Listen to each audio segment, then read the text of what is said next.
Assalamu alaikum. Athar Bashafkat is here. We are going to discuss the force and motion, the past paper of different conducting bodies. The MCQs number first. He asked about the ratio of displacement along diameter and total distance along circle. If we take a circle and then draw its diameter, अगर उसका एक point A है और B है तो उसने पूछा है कि उसका रेशियो क्या होगी डिस्प्लेसमेंट टू डिस्टेंस। डिस्प्लेसमेंट कितना जब उसने ए से बी किया है लॉन्ग डायमीटर, और जो डिस्टेंस है वो टोटल सर्कल का पूछा है उसने। तो जो अगर हम डिस्प्लेसमेंट की बात करें सो ए टू बी तो ये होता है अलॉन्ग द डायमीटर डिस्प्लेसमेंट कितना होगा 2r के। और इस तरह अगर हम डिस्टेंस की बात करें तो डिस्टेंस जो एक कंप्लीट सर्कल में होता है वो होता है 2πr। तो डिस्प्लेसमेंट ओवर डिस्टेंस की जो रेशो आएगी यह आएगी 2r रेशो 2πr। अब r से r कट गया, 2 से 2 कट गया, तो ये आ जाएगा 1 रेशो पाई। तो जो करेक्ट आंसर होगा इसमें वो होगा delta. Delta will be the right answer. अगर हम एमसीक्यूज नंबर 2 को देखें तो उसमें कहता है कि value of ratio of displacement to distance. अगर हम इनकी रेशो देखें डिस्प्लेसमेंट और डिस्टेंस की तो जो अब अल्फ़ा में कहता है कि इक्वल टू 1, ऑलवेज 1, तो ये करेक्ट नहीं होगा। बीटा में कहता है less than 1, always less than 1 नहीं होता, ना ही ऑलवेज इक्वल टू 1 होता है। मोर देन 1 तो हो ही नहीं सकता, इनकी रेशो ना मोर देन चार्ली वाला तो कभी नहीं हो सकता। अल्फ़ा और बीटा की पॉसिबिलिटी है अगर एक बॉडी मूव करती है ए से be straight line linear motion तो उनके दरमियान जो डिस्प्लेसमेंट और डिस्टेंस होगा वो उनकी रेशो क्या होगी इक्वल टू 1 होगी। और अगर बॉडी कोई इस तरह मूव करती है, इस तरह और पाथ है, तो उसकी जो डिस्प्लेसमेंट है वो क्या होगा कम होगा और जो एस मतलब डिस्टेंस होगा वो ज़्यादा होगा। तो इस तरह उसकी जो रेशो बनेगी वो लेस बनेगी। तो ये जो करेक्ट आंसर बनेगा वो बनेगा डेल्टा इक्वल टू और लेस देन 1। अगर एमसीक्यूज नंबर हम 3 को देखते हैं तो उसमें वो कहता है कि under what condition N object will have zero displacement but non zero distance. कैसी कंडीशन होगी जब वो ना बॉडी उसका जो डिस्प्लेसमेंट है वो ज़ीरो होगा बट उसकी जो क्या कहते हैं डिस्टेंस क्या है वो नॉन ज़ीरो होगा। इसी तरह जब हमने पिछले एग्जांपल्स में भी देखा है कि अगर हम एक सर्कुलर मोशन लेते हैं, जब कंप्लीट सर्कल में जब वो बॉडी यहाँ मतलब पॉइंट ए से पॉइंट बी है, ए है, यहाँ से अगर बॉडी यहाँ से फिर दोबारा यहाँ ही आई है फाइनल पॉइंट, क्योंकि जो डिस्प्लेसमेंट होता है वो होता है distance of initial point two final point. अगर बॉडी फाइनल पॉइंट पर इनिशियल पॉइंट से फाइनल पॉइंट मतलब उसका वही है वहाँ आ गई तो उसका जो डिस्प्लेसमेंट है वो क्या हो जाएगा वो ज़ीरो हो जाएगा। और डिस्टेंस तो कभी भी ज़ीरो नहीं होता, वो ऑलवेज पॉजिटिव होता है। तो यहाँ जो राइट आंसर बनेगा वो होगा circular motion. Beta will be the right answer. इसी तरह अगर हम एमसीक्यूज नंबर 4 को देखते हैं, ये टार्क का जो कंसेप्ट है ना ये सर्कुलर मोशन में है। तो लेकिन यहाँ एमसीक्यूज दिए गए हैं तो हम इनको ज़रूर देखेंगे, ये नहीं कहेंगे कि ये आउट ऑफ सिलेबस हैं। तो अगर हम एमसीक्यूज नंबर 4 को देखें तो वो कहता है कि force is acting at a point P. एक पॉइंट पी है, उसकी आर्क लेंथ के ऊपर दिया गया है। अगर हम देखें कि जो उसकी फोर्स है वो उसके ऊपर क्या है एक्ट कर रही है a uniform rod to rotate, तो उसको कहाँ रोटेट करती है इस डायरेक्शन में, ओ की डायरेक्शन में उसको रोटेट करवाती है।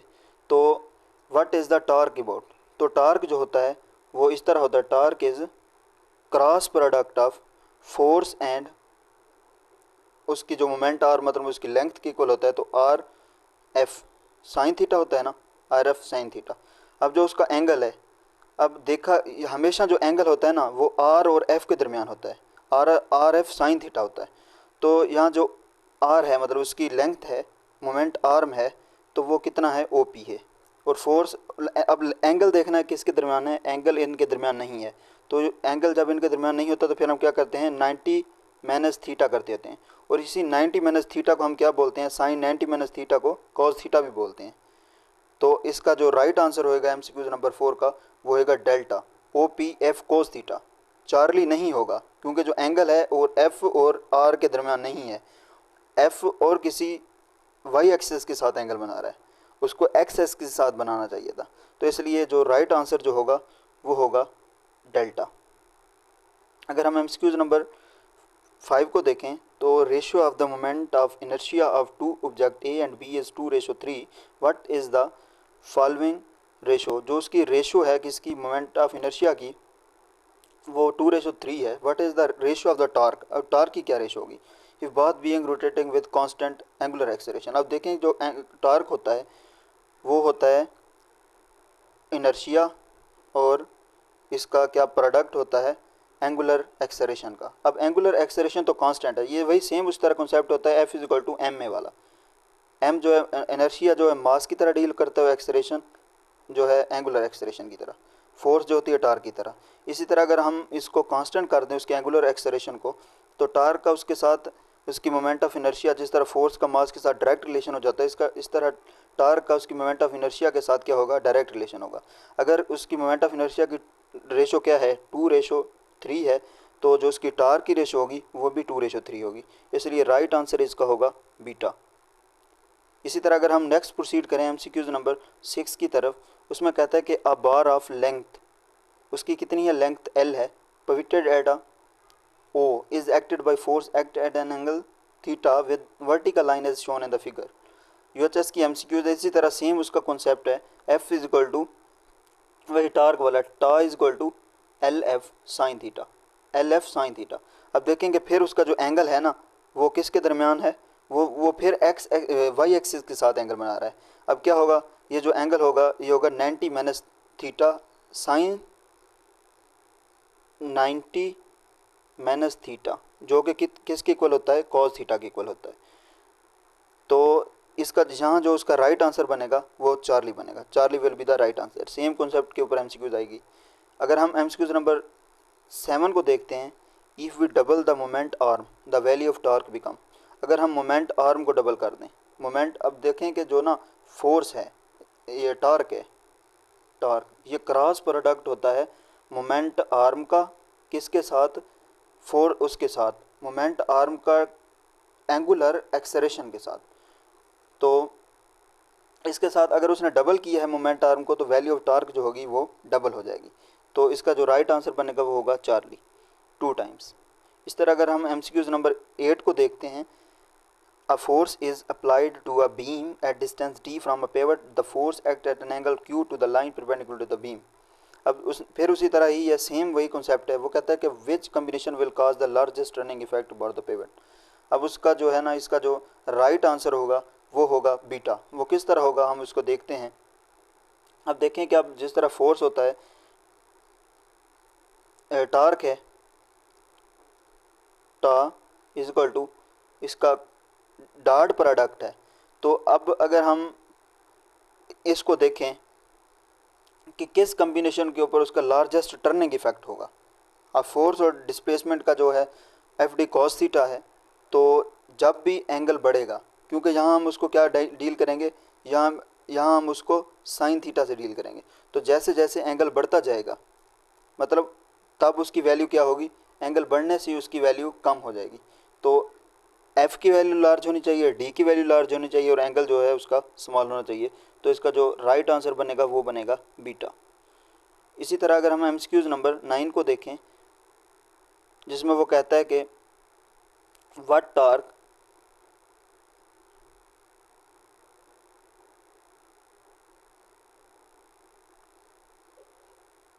वो कहता है कि what is the torque T in the circular motion. अब टॉर्क जो होता है सर्कुलर मोशन में टा वो इक्वल होता है आई ओमेगा के। अब देखें जो आई होता है इनर्शिया वो होता है एम आर स्क्वायर के, तो ये हो जाएगा M R square alpha, M R square alpha. तो एम आर स्क्वायर अल्फ़ा जो है वो किस ऑप्शन में पड़ा है, वो है बीटा में। अगर हम नेक्स्ट प्रोसीड करें एमसीक्यूज नंबर 10 की तरफ, if the length of spinner is I and the force is F is applied on the tighten nut such that it pass through the pivot point then torque is. तो उसका जो torque होगा जब वो pivot point के ऊपर से गुजर रही होगी, तो अगर हम देखें तो उसके टार्क की वैल्यू को, तो उसका जो टार्क होगा वो 0 के इक्वल होगा, मतलब जो उसका राइट आंसर होगा वो अल्फ़ा है। इस तरह अगर हम नेक्स्ट प्रोसीड करें MCQs नंबर 11 की तरफ, तो अगर हम इसका कॉन्सेप्ट देखें कि एक पेंडुलम है, सिंपल पेंडुलम, जिसमें जैसा कि फिगर में दिखाया गया है, way the Bob mass m slightly displace from the mean position से उसको डिस्प्लेस किया गया है किस तरफ, एक्सट्रीम पोजीशन की तरफ। It stings makes an angle theta with vertical as shown in the figure, then bob of the pendulum released. तब यहाँ से रिलीज़ किया उसको दोबारा, तो what will be the expression of torque which is the bob start to move toward the mean position. जब उसने mean position की तरफ आना शुरू किया, तो देखें यहाँ जो उसके ऊपर क्या लग रही होगी, उसके ऊपर एक फोर्स लग रही होगी टेंशन की, और टेंशन की फोर्स को इक्वल करने के लिए नीचे उसकी कौन सी फोर्स लग रही होगी, उसकी वेट की फोर्स लगी होगी। अब जो वेट की फोर्स लग रही होगी वो कौन सी होगी, mg cos थीटा। अब टॉर्क और mg cos थीटा एक दूसरे को बैलेंस कर देंगे, तो जो फोर्स रिस्पॉन्सिबल होगी मूवमेंट की वो कौन सी होगी, रिस्पॉन्सिबल जो फोर्स होगी वो होगी साइन थीटा। तो जो करेक्ट ऑप्शन बनेगा वो होगा mgl साइन थीटा। तो इसका जो करेक्ट आंसर होगा वो होगा बीटा। इस तरह अगर हम MCQs नंबर 12 को देखते हैं कि टू फोर्सेस हैं, एक जो फोर्स है वो 5 न्यूटन की है, दूसरी जो फोर्स है वो 10 न्यूटन की है, और acting O and P respectively on a uniform metre rod suspended at the position of centre of gravity. अब जो यहाँ पोजीशन है जिसके ऊपर सस्पेंड है वो कितनी दूर है ट्रैक से, वो है 50 सेंटीमीटर, मार्क है shown in the figure. The find the position of point P on a metre rod. अब जो P है इसकी पोजीशन दी गई है मीटर रॉड के ऊपर, तो वह कहते हैं कि वो कितनी होगी। अब इसको बैलेंस करने के लिए इधर कितनी है 5 न्यूटन है, इधर है 10 न्यूटन। तो क्यों इस तरह किया गया, अब देखें कि अब ये 50 मीटर है और ये जो है 50 रिमेनिंग 50 मीटर है। अब अगर हम उसका पोजीशन पॉइंट ऑफ पिवट बदल देते हैं, अगर हमने इसको बैलेंस करना होता है, तो ये 10 न्यूटन कहाँ आएगा, ये आएगा 75 मीटर के ऊपर, क्योंकि जो इसकी फोर्स है वो यहाँ डबल लग रही है। तो इसका जो राइट आंसर होगा वो होगा चार्ली। इस तरह अगर हम MCQs नंबर 13 को देखें, ये जो नेक्स्ट आ रहे हैं MCQs, ये सारे UHS के फोर्स एंड मोशन वाले सिलेबस के मुताबिक हैं। जो पहले सेंटर में आए हैं MCQs नंबर फर्स्ट 3 MCQs के बाद जो आए थे वो थे सर्कुलर मोशन से रिलेट कर रहे थे। तो अगर हम MCQs नंबर 13 को देखें कि if body is rotating with uniform angular velocity then its torque. अगर एक बॉडी यूनिफॉर्म वेलोसिटी से मूव करती है, यूनिफॉर्म एंगुलर वेलोसिटी से, तो उसका क्या टॉर्क क्या होगा, उसका एंगुलर एक्सेलरेशन क्या होगा, एंगुलर एक्सेलरेशन 0 होगा। जब एंगुलर एक्सेलरेशन 0 होगा, तो अब देखें कि जो टॉर्क होता है वो चेंज इन एंगुलर, मतलब उसकी जो एंगुलर एक्सेलरेशन में चेंज होता है ओवर टाइम, उसको टॉर्क बोलते हैं। अब अगर उसका चेंज ही 0 है, 0 ओवर समथिंग जो हो गया, वो क्या होगा, टॉर्क भी 0 हो जाएगा। जिस तरह के हम कहेंगे अगर वेलोसिटी यूनिफॉर्म वेलोसिटी है, जब वेलोसिटी यूनिफॉर्म होती है तो एक्सेलरेशन क्या होता है, 0 होता है। जब एक्सेलरेशन 0 होता है तो फोर्स क्या होती है, वो भी 0 होती है। इसी तरह ही टॉर्क का कॉन्सेप्ट है। तो जो यहाँ MCQs का ऑप्शन है करेक्ट वो होगा 0। अगर हम MCQs नंबर 4 की तरफ चलेंगे, for a body to be in complete equilibrium. अगर एक बॉडी है वो कंप्लीट इक्विलिब्रियम में है, तो उसका क्या मतलब है कि उसके ऊपर जो लीनियर एक्सेलरेशन है वो 0 है या एंगुलर एक्सेलरेशन जो 0 है। अब जब एक इक्विलिब्रियम की हालत आती है, तो बॉडी के ऊपर एक्ट करने वाली तमाम फोर्सेस, ऑल फोर्सेस जो बॉडी के ऊपर एक्ट करती हैं, वो क्या के इक्वल होती हैं, 0 के इक्वल होती हैं। तो इसका क्या मतलब है कि उसके ऊपर जो एक्सेलरेशन लगेगा, कोई भी किस्म का एक्सेलरेशन हो, तो वो 0 होगा। तो इसका मतलब है कि linear acceleration and angular acceleration बात शुड बी 0। तो इसका जो राइट आंसर बनेगा वो बनेगा डेल्टा। इसी तरह अगर हम MCQs नंबर 15 को देखें कि Arshad is driving down 7th street, he drives 150 metre and 180 second, assume he does not speed up or slow down. ना ही वो स्पीड अप हो रहा है, ना ही वो स्लो डाउन हो रहा है। इसका क्या मतलब है कि वो यूनिफॉर्म वेलोसिटी से मूव कर रहा है। जब वेलोसिटी यूनिफॉर्म होगी तो व्हाट इज़ हिज स्पीड, तो उसकी स्पीड क्या है। तो देखें कि अब ने हम क्या क्या मालूम करना है, हमें देखें कि एवरेज स्पीड मालूम करनी है उसकी। अब जब उसने टोटल कितना है, उसका एस कितना है, उसका एस जो है वो 150 है, 150 मीटर है। और जो उसका टाइम है, वो टाइम क्या है, वो टाइम जो उसका है वो 180 है। तो अगर हम इसका s equal to V T से करते हैं, v निकालना है हमने, तो s कितना है 150 ओवर 180, तो ये जो बनता है ये बनता है 0.83 के इक्वल। तो इसका जो है आंसर नहीं है। अगर हम इसको करते हैं इस लिहाज से कि इसका जो ओरिजिनल स्टेटमेंट है उसमें ये 180 नहीं है, ओनली 18 है, ओनली 18 है, तो तब हम इसको s equal to V T करें और हम v फाइंड करें और s कितना है 150 है और नीचे 18 है, तो इस तरह करें तो इसका जो आंसर बनता है वो बनता है 8.33। तो delta will be the right answer. अगर हम पुट करते हैं 180 की सेकंड की जगह 18 सेकंड और ओरिजिनल स्टेटमेंट में 18 सेकंड ही है, तो इसका जो राइट आंसर बनेगा वो डेल्टा बनेगा। इस तरह अगर हम एमसीक्यूज नंबर 16 को देखते हैं, एमसीक्यूज नंबर एमसीक्यूज नंबर 16 में जो है ना वो कहता है कि if the velocity of the body change by equal amount in equal interval of time then the body is said to be. तब इक्वल इंटरवल ऑफ टाइम में इक्वल बॉडी मूव कर रही होगी, मतलब उस चेंज हो रही हो, तो उसको क्या कहेंगे, उसको हम बोलेंगे यूनिफॉर्म एक्सेलरेशन।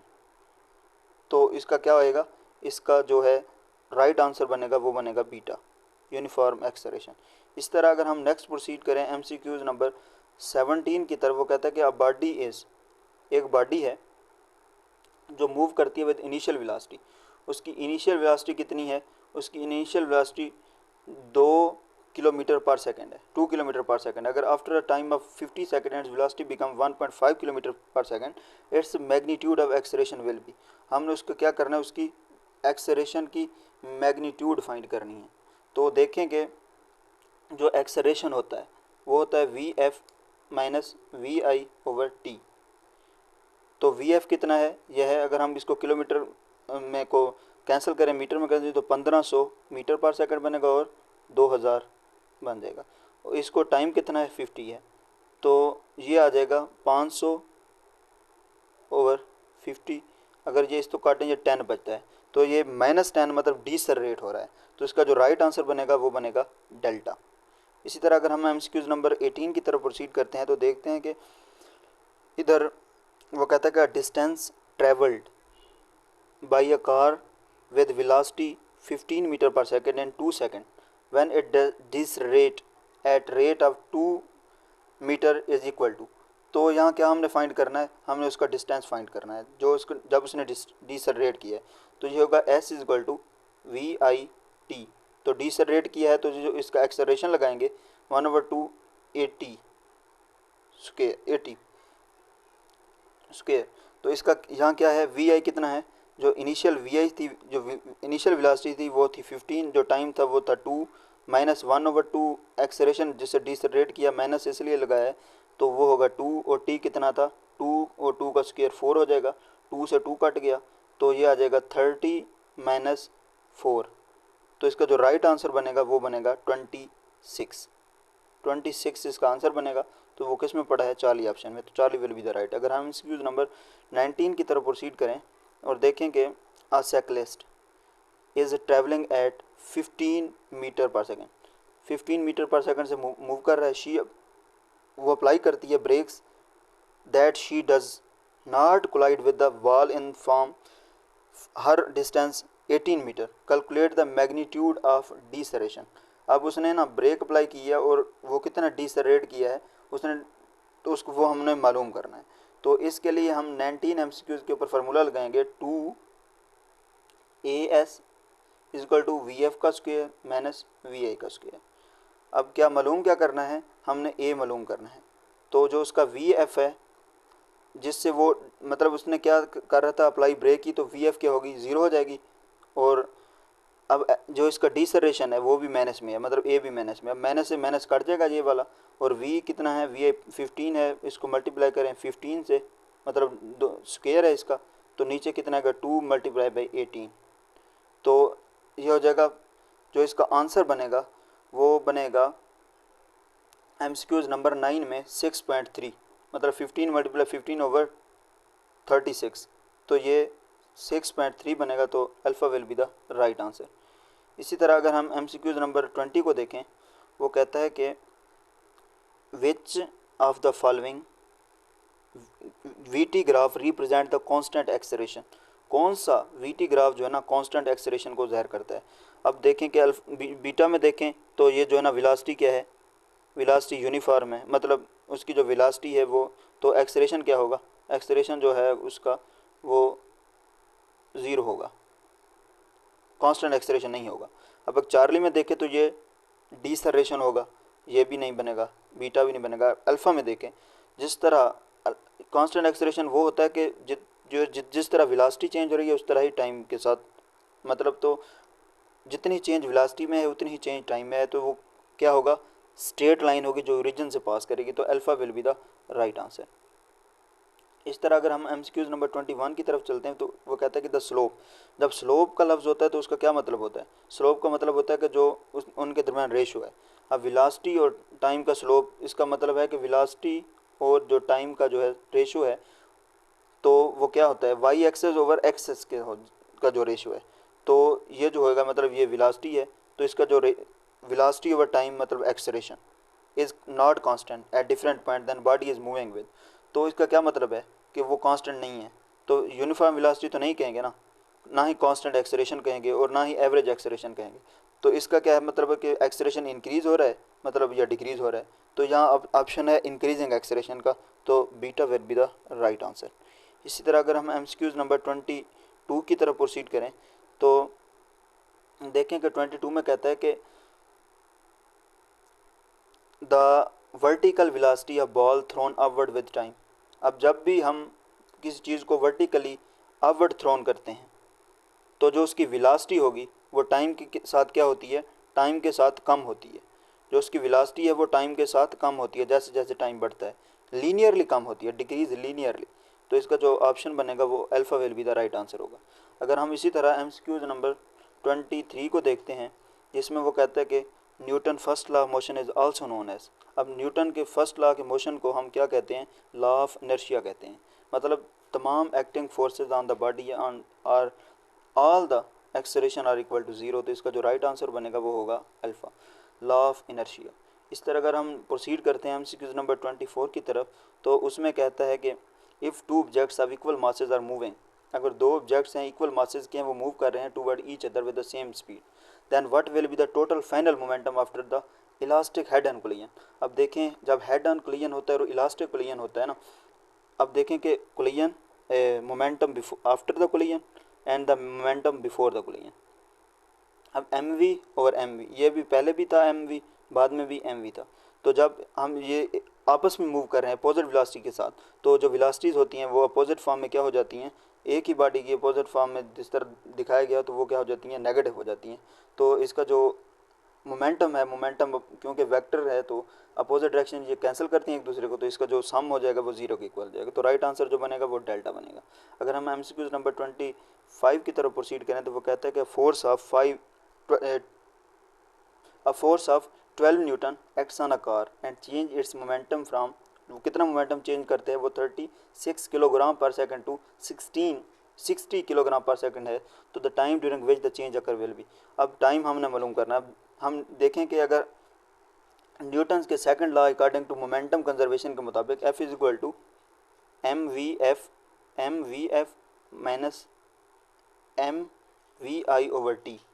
इस तरह हमने क्या मालूम करना है, टाइम मालूम करना है, तो टाइम इधर चला जाए, अगर इस तरह फोर्स नीचे आ जाए तो ये 60 माइनस 36 ओवर कितना आ जाएगा फोर्स, ये आ जाएगी 12, तो ये जो ऊपर वाला है 24/12, तो कितना आंसर आ जाएगा, ये आ जाएगा 2 सेकेंड, तो option beta will be the right answer.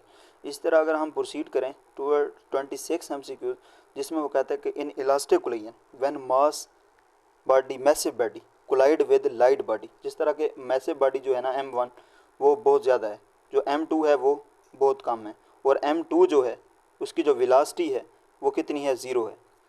तो इस तरह अगर एक मैसिव बॉडी कोलाइड करती है एक लाइट बॉडी से रेस्ट के ऊपर, तो जो मैसिव बॉडी है उसकी जो स्पीड है वो m वही रहेगी, मतलब जिसके साथ वो मूव कर रही है v1 वो v1 ही रहेगी, और जो m2 है जो स्मॉलेस्ट है वो जिस m1 ने हिट किया है लार्जेस्ट बॉडी ने, तो जो v2 है वो डबल हो जाएगी, कितनी डबल हो जाएगी, वो इनिशियल वेलोसिटी का डबल हो जाएगी, तो Charlie will be the right answer. इस तरह अगर हम प्रोसीड करते हैं एमसीक्यूज नंबर 27 की तरफ जिसमें वो कहता है कि the range of projectile depends upon the velocity the projectile and the angle of projection. कितना है? 45 है। For a fixed velocity when the angle of projectile is larger than 55 which of the following is correct. अब देखें कि जब angle 45 से नीचे हो, जब एंगल 45 से नीचे हो, जब एंगल 45 से नीचे होता तो क्या होता है? तो उसकी हाइट और रेंज दोनों ही कम होती हैं। और जब भी एंगल 45 से अबव होता है तो इसका क्या मतलब होता है कि उसकी जो हाइट है, उसकी हाइट ऑलवेज 45 से अबव से इंक्रीज होती है, और जो उसकी रेंज है वो फिर डिक्रीज होती है। रेंज सिर्फ और सिर्फ मैक्सिमम कब होती है? सिर्फ और सिर्फ मैक्सिमम 45 के ऊपर होती है। तो इसका जो ऑप्शन 27 का बनेगा वो बनेगा delta the height attain by the projectile will be more but the range will be the less.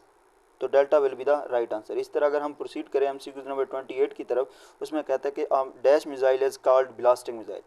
N unpowered and unguided missile जो होते हैं ना, उनको हम ब्लास्टिक मिसाइल बोलते हैं। तो इसकी जो ये बुक इन्फॉर्मेशन है तो delta will be the right answer. अगर हम एमसीक्यू नंबर 29 की तरफ प्रोसीड करें, the time of projectile of flight.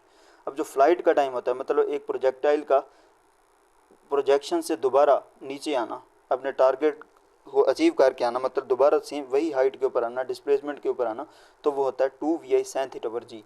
तो इसका जो beta will be the right answer होगा। अगर हम एक्सक्यूज नंबर 30 के ऊपर देखें, वो कहता है कि in order to determine the maximum height of projectile the equation of motion is used. अब हम जब भी प्रोजेक्टाइल की मैक्सिमम हाइट अचीव करनी होती है तो जो हम इक्वेशन यूज़ करते हैं, थर्ड इक्वेशन, तो वो होती है 2AS is equal to VF का स्क्वायर माइनस VS का स्क्वायर।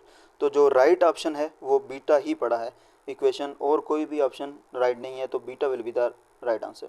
अगर हम एमसीक्यूज नंबर 31 की तरफ चलें तो वो कहता है कि what angle of projection of projectile range become half of its maximum value. अब देखेंगे जो इसका रेंज का फॉर्मूला होता है R is equal to VI sine 2 theta over G. अब देखें कि साइन की वैल्यू किस एंगल के ऊपर जो है ना 1/2 होती है। तो जब हम देखें कि साइन 30 होता है ना, साइन 30 के ऊपर 1/2 होती है। अगर हम यहाँ जो थीटा की वैल्यू अगर हम 15 पुट करें, 2 मल्टीप्लाई बाई 15 ये हो जाएगा 30, तो उसका जो एंगल होगा जिसके ऊपर उसकी मैक्सिमम वैल्यू को हाफ होगी वो होगा 15।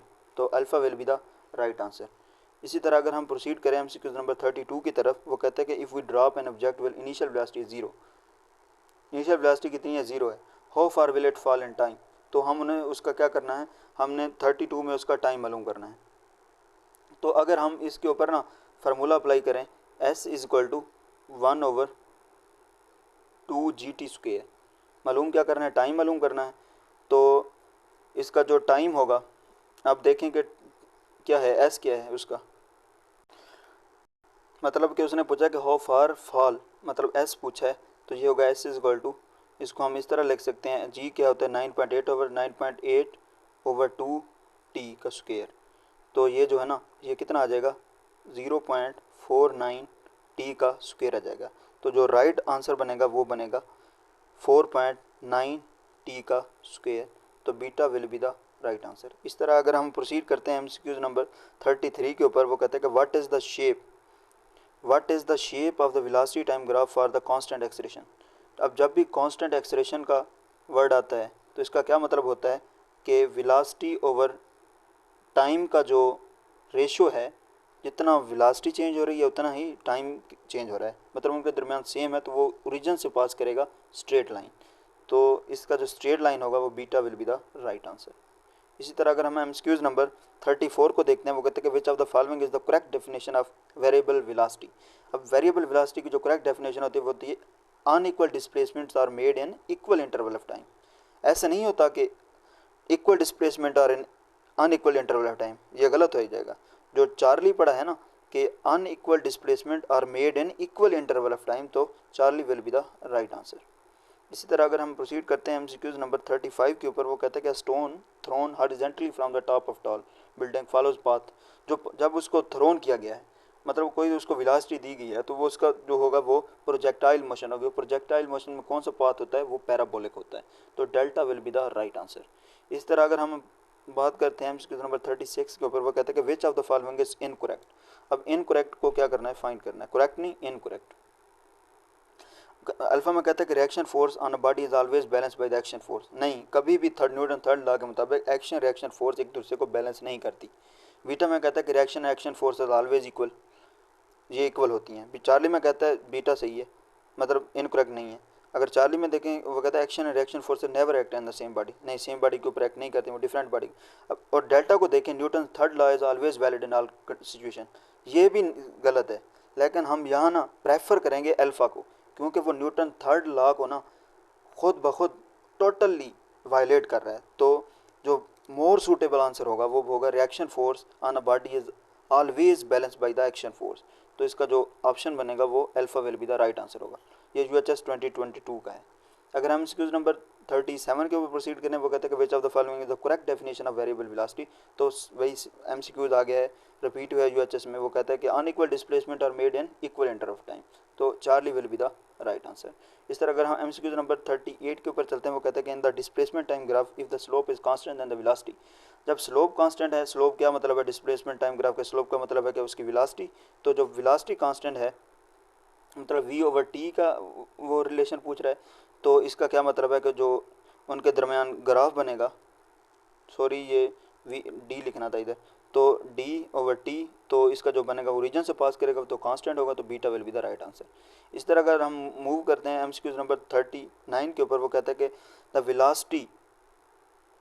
velocity time plot for a moving particle shows a straight line. This mean that the velocity और टाइम का वो देखते हैं तो क्या होता है, उसको क्या बोलते हैं, उसको हम बोलते हैं एक्सेलरेशन।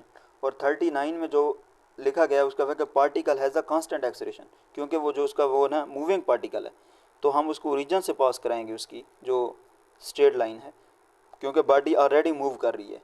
तो इसका जो राइट ऑप्शन बनेगा वो बनेगा particle has a constant acceleration. इस तरह अगर हम MCQ नंबर 40 को देखें, वो कहता है कि a man in a car moving with a velocity of 36 kilometre per hour his speed with respect to the car. अब देखें कि speed with respect to the car. अब देखें कि मोशन या रेस्ट का कॉन्सेप्ट जो होता है ना, मोशन और रेस्ट का कॉन्सेप्ट वो ऑलवेज रिलेटिव होता है। कभी भी हम एब्सोल्यूट मोशन और एब्सोल्यूट रेस्ट कभी भी पॉसिबल नहीं करता। इसका मतलब यह है कि हम देखेंगे खुद के लिहाज से कि मेरा सार मेरी बॉडी के खुद के लिहाज से मूव कर रहा है या नहीं, तो इस तरह कभी नहीं होता। तो जो होती है ये रिलेटिव कॉन्सेप्ट होता है। तो वो बंदा जो कार के अंदर बैठा है ना, तो वो कार के लिहाज से क्या होगा, रेस्ट में होगा, तो उसकी जो स्पीड होगी या उसकी वेलोसिटी होगी वो क्या होगी, ज़ीरो होगी। तो Charlie will be the right answer. अगर इस तरह हम MCQ नंबर 41 को देखें कि on which car there is resultant force, कि किस कार के ऊपर रिजल्टेंट फोर्स लग रही है। अल्फ़ा में कहता है कि अ car moving straight horizontal road. अगर एक स्ट्रेट हॉरिजॉन्टल मूव के ऊपर कार कर रही है तो वो क्या है, यूनिफॉर्म वेलोसिटी से मूव कर रही होगी। यूनिफॉर्म वेलोसिटी से मूव कर रही है तो एक्सेलरेशन जीरो होगा, एक्सेलरेशन जीरो होगा तो फोर्स जीरो होगी। जब इस तरह की कंडीशन होगी तो रिजल्टेंट फोर्स क्या होगी, वो जीरो होगी। तो अल्फ़ा तो नहीं हो सकता। अगर हम बीटा की तरफ देखें, car moving on constant speed around a bend. जब भी एक बॉडी बेंड मतलब कि सर्कल में मूव करती है, तो सर्कल में मूव करने के लिए बॉडी को क्या है, किसी एक्सेलरेशन की ज़रूरत होती है ताकि उसके स्ट्रेट पाथ को सर्कुलर पाथ में कन्वर्ट करे। और वहीं फोर्स रिजल्टेंट फोर्स लगती है, जिसको हम ना सेंट्रीपिटल फोर्स कहते हैं। तो ये तो रिजल्टेंट फोर्स लगेगी। तो यहाँ जो राइट आंसर बनेगा वो होगा बीटा। अगर हम चार्ली को देखते हैं कि car moving up hill at constant velocity. अगर अप हिल कांस्टेंट वेलोसिटी से मूव कर रही है तो उसका क्या मतलब है कि उसका एक्सेलरेशन जो है वो जीरो है, फोर्स भी जीरो होगी। कार दैट इज स्टेशनरी, वैसे स्टेशनरी जो है वो zero, resultant all sum of forces equal to zero होता है। तो इसका जो राइट आंसर बनेगा वो बीटा ही होगा। अगर हम MCQ नंबर 42 को देखते हैं, वो कहते हैं कि ball is just allowed to fall from the window of moving train, it will be the ground follow. तो ये कौन सा पाथ होगा, हमने पहले भी इसको डील किया गया, पहले भी UHS में आई है, तो ये पैराबोलिक पाथ होगा। जो इसका जो राइट आंसर बनेगा वो बनेगा डेल्टा। इस तरह अगर हम MCQ नंबर 43 को देखते हैं, वो कहते हैं कि अ पार्टिकल, ये थोड़ा सा गौर से देखने वाला MCQ, ईटा का MCQ आया था और मैथमेटिकल था। वो कहता है कि particle moving along the straight line, एक पार्टिकल जो स्ट्रेट लाइन के अलोंग मूव कर रहा है, तो the distance x describe in t is moving by the equation. जो इसका डिस्टेंस x है वो कितना है, s मतलब s कितना है उसका, तो उसका जो s है, एक सेकंड, जो उसका s है वो है s is equal to S X का, x के इक्वल है वो कितना है, वो है t के, x कितना है t के क्यूब के इक्वल है। अब जो इसकी हम वेलोसिटी मालूम करेंगे v इज इक्वल टू, अब t कितना है, t भी उसका t के इक्वल है, तो जो इसकी वेलोसिटी है वो होगी s ओवर t।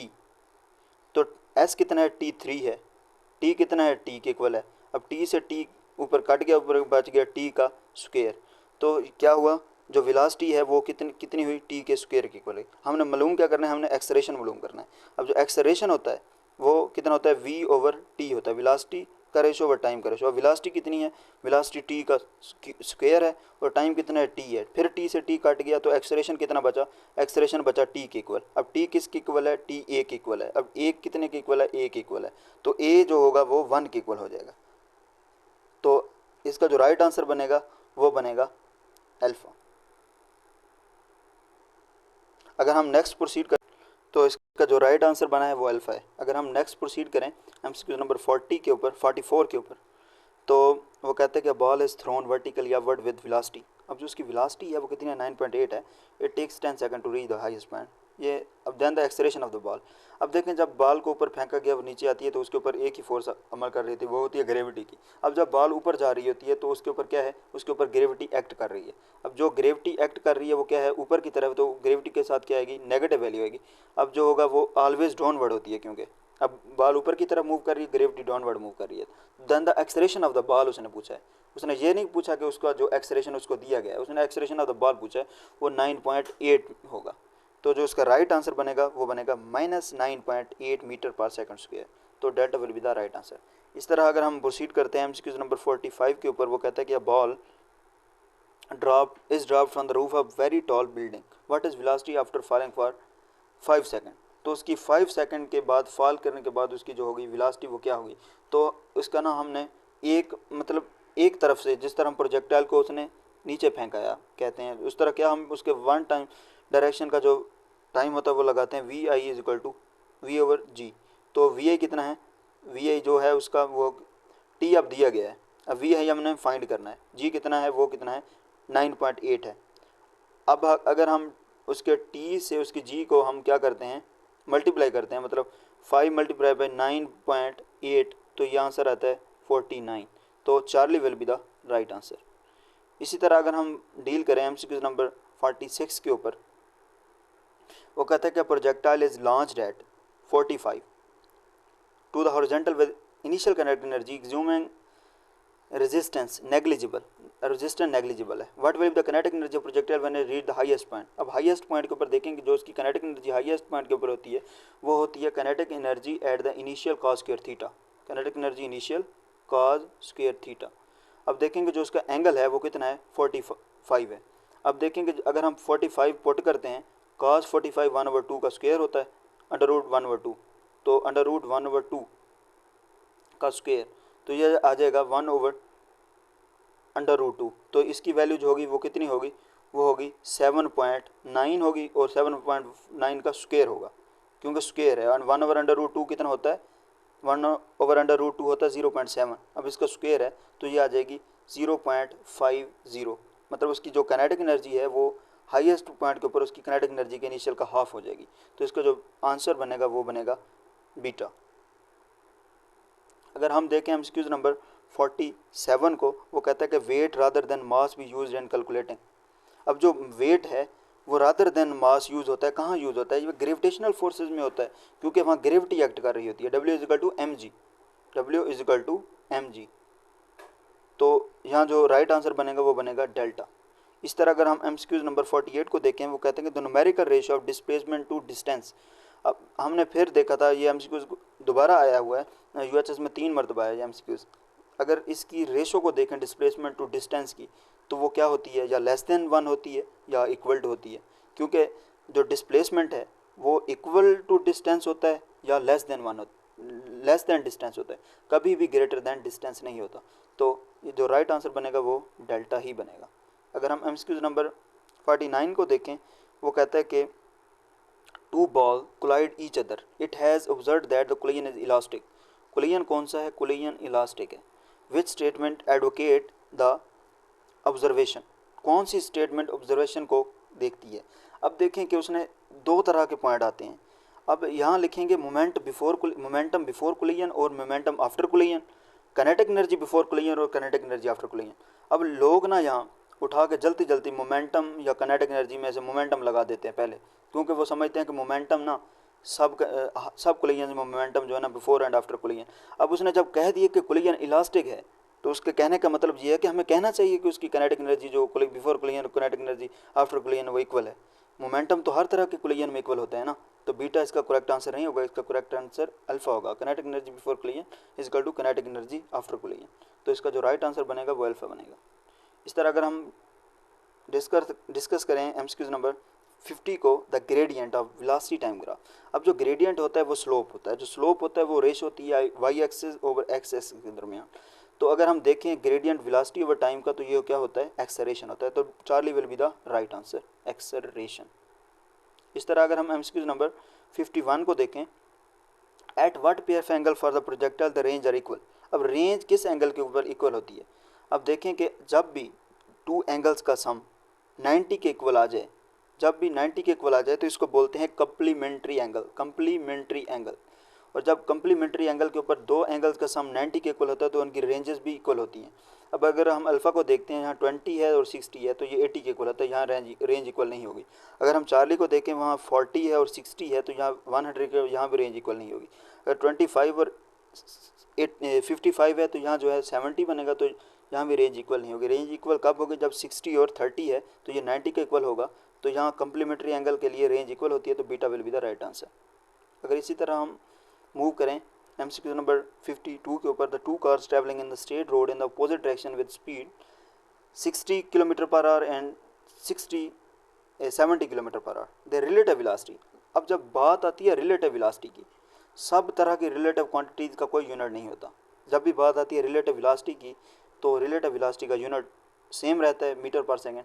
तो अगर हम देखें क्यों रहता है, क्यों जब भी रिलेटिव वेलोसिटी की बात आती है, अपोजिट डायरेक्शन में मूवमेंट कर रही होती हैं, तो जब अगर वो अपोजिट डायरेक्शन में मूवमेंट कर रही हैं, तो उनकी जो है ना, उनका सम जो है ना वो पॉजिटिव हो जाता है। मतलब अगर दो बॉडीज़ हैं इस तरह अगर मूव कर रही हैं, उनकी रिलेटिव वेलोसिटी देखें तो वो जमा हो जाती है।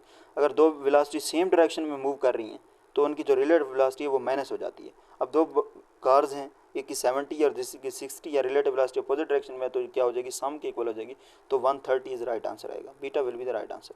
इस तरह अगर हम प्रोसीड करें एमसीक्यूज नंबर 53 के ऊपर, वो कहता है कि two bodies having same masses undergo elastic collision then their velocity after the collision. अब दो बॉडीज़ हैं, मूव कर रही हैं सेम डायरेक्शन में, अब उनके दरमियान क्या हो गया, कोलिजन हो गया है। अब जब भी कोलिजन होगा, उनके दरमियान उनका मास इक्वल है, वेलोसिटी सेम है, तो क्या होगी, उनकी वेलोसिटी क्या होगी, इंटरचेंज हो जाएगी। तो इसका जो राइट आंसर बनेगा वो बनेगा चार्ली। उसका जो राइट आंसर बनेगा वो बनेगा डेल्टा, सॉरी, क्योंकि जो v1 की वेलोसिटी है v2 की इक्वल हो जाएगी, और v2 की वेलोसिटी जो है वो v1 की इक्वल हो जाएगी, तो delta will be the right answer. इस तरह अगर हम नेक्स्ट प्रोसीड करें एमसीक्यूज नंबर 54 के ऊपर, वो कहता है the angle of projection of the projectile from which it maximum height and range become equal. अब कहाँ के ऊपर मैक्सिमम रेंज और मैक्सिमम हाइट जो है इक्वल होती हैं, तो वो एंगल होता है वन एंड द ओनली 76। तो Charlie will be the delta will be the right answer, sorry, delta will be the right answer 76।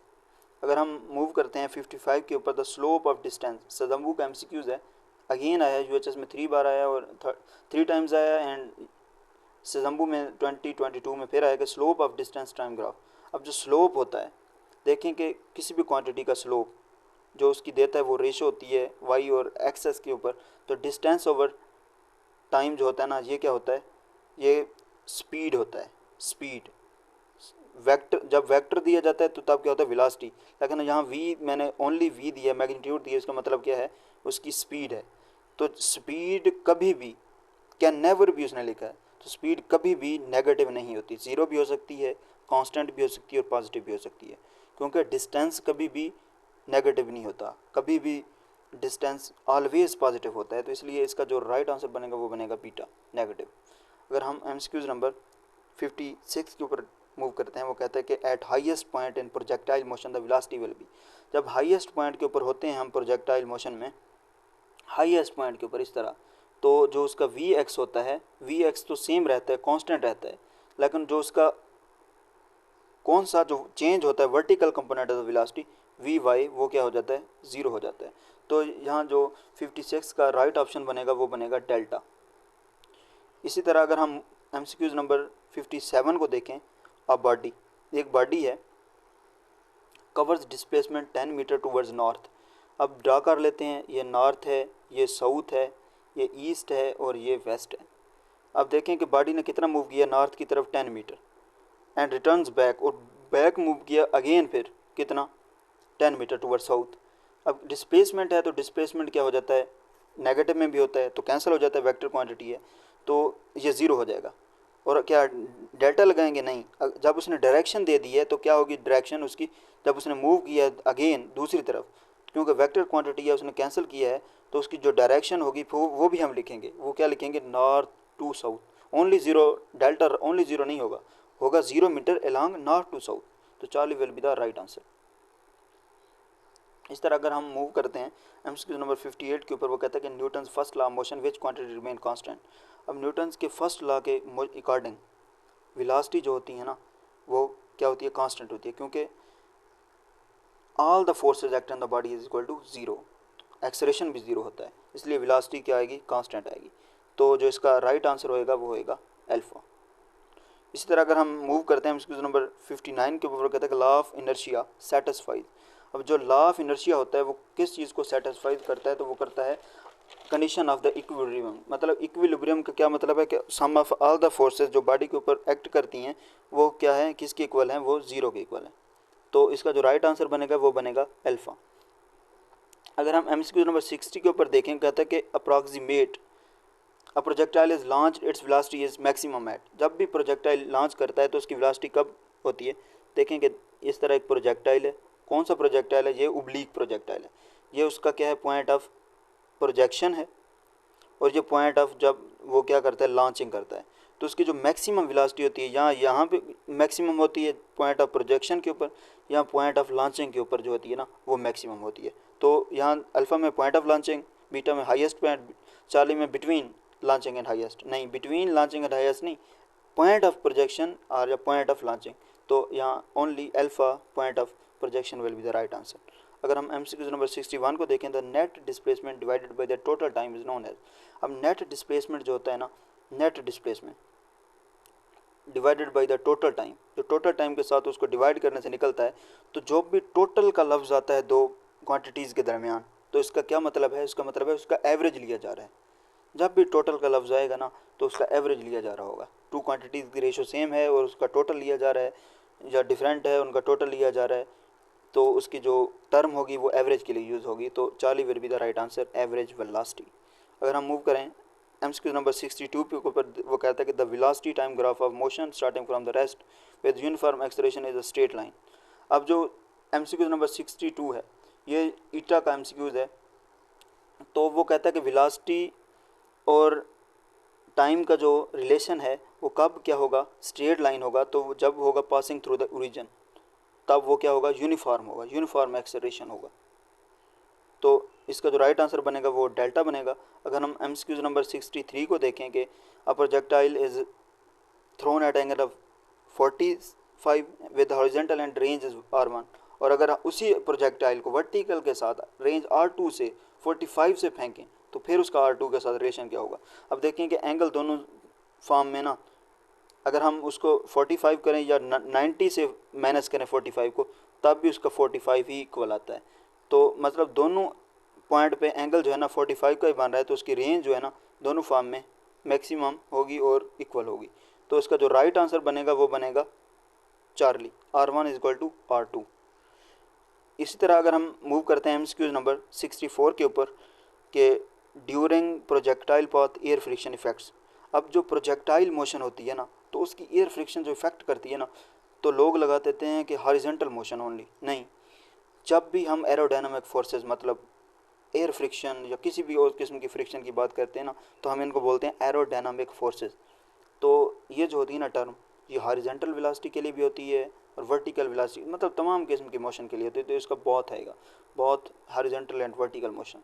अगर हम MCQ नंबर 65 को देखेंगे, विच of the following pair has the same direction always, तो always इनमें से same direction किसकी होगी। अगर फोर्स और डिस्प्लेसमेंट नहीं, फोर्स और एक्सेलरेशन जो है ना, फोर्स और एक्सेलरेशन ये ऐसी टर्म्स हैं जिनकी डायरेक्शन जो है ना ऑलवेज ऑलवेज सेम होती है। तो राइट आंसर बनेगा चार्ली। अगर हम इसकी नंबर 66 को देखें तो the third law of motion explains, तो थर्ड लॉ ऑफ मोशन होता है ना, अल्फा में कहता है कि इफेक्ट ऑफ फोर्स नहीं, एग्जिस्टेंस ऑफ फोर्स नहीं, एग्जिस्टेंस ऑफ टू फोर्सेज नहीं, the existence of forces in pair of forces in nature. ये पेयर ऑफ फोर्सेज को डील करता है जो कि different body, two different bodies के ऊपर लगती हैं।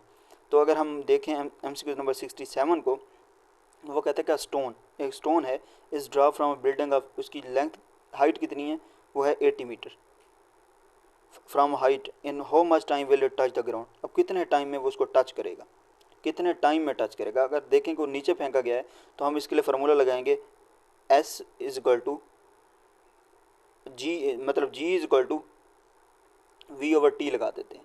अब T इधर ले आते हैं, T is equal to V/G हो जाएगा, या S is equal to 1/2GT² लगा देते हैं। तो इससे जो उसकी हाइट होगी, मतलब कि S is equal to 5T² या 1/2GT² लगाएं तो ये आ जाएगी 4 सेकेंड। तो beta will be the right answer. तो इसी तरह अगर हम मूव करते हैं MCQ नंबर 68 के ऊपर, वो कहता है कि if two equal masses are in motion with same individual speed we can conclude that, वो instantaneous velocity is equal to the, उसकी इंस्टेंटेनियस वेलोसिटी क्या होगी, if two masses are in motion with the same individual speed we can conclude that. तो यहाँ जो statement है ना वो थोड़ी सी गड़बड़ होगी, गलत लिखी हुई है। तो इसका जो ऑप्शन, राइट ऑप्शन होगा वो होगा instantaneous velocity is equal to the average velocity, मतलब उसकी जो इंस्टेंटेनियस वेलोसिटी है वो एवरेज वेलोसिटी के इक्वल हो, तब जो है ना two mass motion with the same individual speed we can conclude, यही तो हम उसका कंक्लूजन निकालते हैं फिर। लेकिन अगर हम देखें वो two body masses are motion with same individual speed we can conclude that कि their momentum can be different from each other। ये जो MCQs था ना बोलान मेडिकल यूनिवर्सिटी का, ये UHS में भी आया है, सॉरी ये 2023 में भी आया है। अब इसका जो राइट आंसर बनेगा वो काइनेटिक एनर्जी नहीं बनेगा, क्योंकि मोमेंटम बनेगा। जब भी मोमेंटम की बात करते हैं, अगर बॉडीज डिफरेंट मोशन में मूव कर रही है तो जो उसका मोमेंटम है वो क्या होगा, डिफरेंट हो सकता है। इसी तरह अगर हम MCQ नंबर 69 को देखते हैं, A body is dropped from certain height, falls freely. Its velocity after 5 second. अब जो उसकी velocity after 5 सेकेंड होगी तो उसकी velocity 69 में जो 49 मीटर पर सेकेंड होगी। तो इसका जो राइट ऑप्शन बनेगा वो बनेगा डेल्टा। इस तरह अगर हम MCQ नंबर 69 के बाद 70 को देखते हैं, वो कहता है कि a bullet is fired horizontally with 20 metre per second in the absence of air friction, its horizontal velocity after 2 second will be. उसकी जो हॉरिजॉन्टल वेलोसिटी है वो 2 सेकेंड के बाद क्या होगी। तो इसके ऊपर जो फार्मूला लगेगा ना वो इस तरह होगा कि अगर ये बॉडी, इसके ऊपर कोई फार्मूला नहीं लगाना, अगर बॉडी को फेंका है हॉरिजॉन्टली, अगर इस तरह फेंके जो उस तरह फेंके, तो जो उसका इन प्रोजेक्टाइल मोशन में ना Vx जो है ना वो ऑलवेज क्या है, कांस्टेंट रहता है। तो उसको अगर हम horizontal velocity 20 metre per second दी है तो किसी और पॉइंट के ऊपर भी जब जितना भी टाइम गुजर जाए, मतलब जब दौरान उसके मूवमेंट के, तो उसकी जो वेलोसिटी है वो सेम ही रहेगी। तो इसका जो है ना delta will be the right answer होगा। अगर हम MCQ नंबर 71 को देखें, वो कहते हैं कि box 6 kilogram slide with V 4 metre per second frictionless floor it suddenly explode into 2 pieces, one piece with mass M1 2 kilogram, M2 with the then the velocity of the speed. तो अगर हम देखें कि इसके ऊपर फार्मूला लगाएं M, अब देखें कि मोमेंटम, लॉ ऑफ कंजर्वेशन का मोमेंटम के मुताबिक MV is equal to M1 V1 जो एक्सप्लोड हुआ है ये मास दो पार्ट्स में M2 V2। अब मालूम M1 कितना है 66 है, और V कितना है V4 है, और M1 कितना है, M1 जो है 2 है, और इसकी जो वेलोसिटी है वो है 8 है। अब जो दूसरे पार्ट है उसका जो मास है M2 का वो कितना होगा, क्योंकि एक कितना है, एक जो है 2 kg हो गया है, और तो एक दूसरा कितना हो जाएगा, वो कितना हो जाएगा, वो खुद बहुत 6 kg हो जाएगा। तो V2 मालूम करना है। अब ये जो है 24 इज इक्वल टू ये मल्टीप्लाई बाय 16, अगर हम इसको देखें 24, अगर यहाँ इधर क्या है जमा हो रहा है, इधर आगे माइनस हो जाएगा 16, तो ये बनेगा कितना, 24 में से 16 को अगर हम माइनस करते हैं तो ये बनता है 8, और नीचे वाला दूसरा कितना है वो है उसकी जो देखें कि हमने ना यहाँ थोड़ा सा किया है, क्योंकि ये बॉडी जो थी ना 6 किलोग्राम की थी, तो जब जब एक्सप्लोड होगी तो ये तो 2 किलोग्राम उसने स्टेटमेंट में दे रही है, बाकी जो M2 मास बनेगा वो 4 बचेगा, यहाँ 4 पुट करना था। तो देखें कि ये जो है आंसर आया था इधर, ये कितना आया था, 8 आया था। अब 8 इज इक्वल टू M2V2। अब M2 कितना है, ये है 4। अब 8/4 ये हो जाएगा V2 इज इक्वल टू 2। तो जो इसका राइट आंसर बनेगा वो बनेगा delta, delta will be the right answer. तो अगर हम नेक्स्ट प्रोसीड करते हैं एमसीक्यू नंबर 72 की तरफ, वो कहता है कि a helicopter of weight WG is extending with zero acceleration.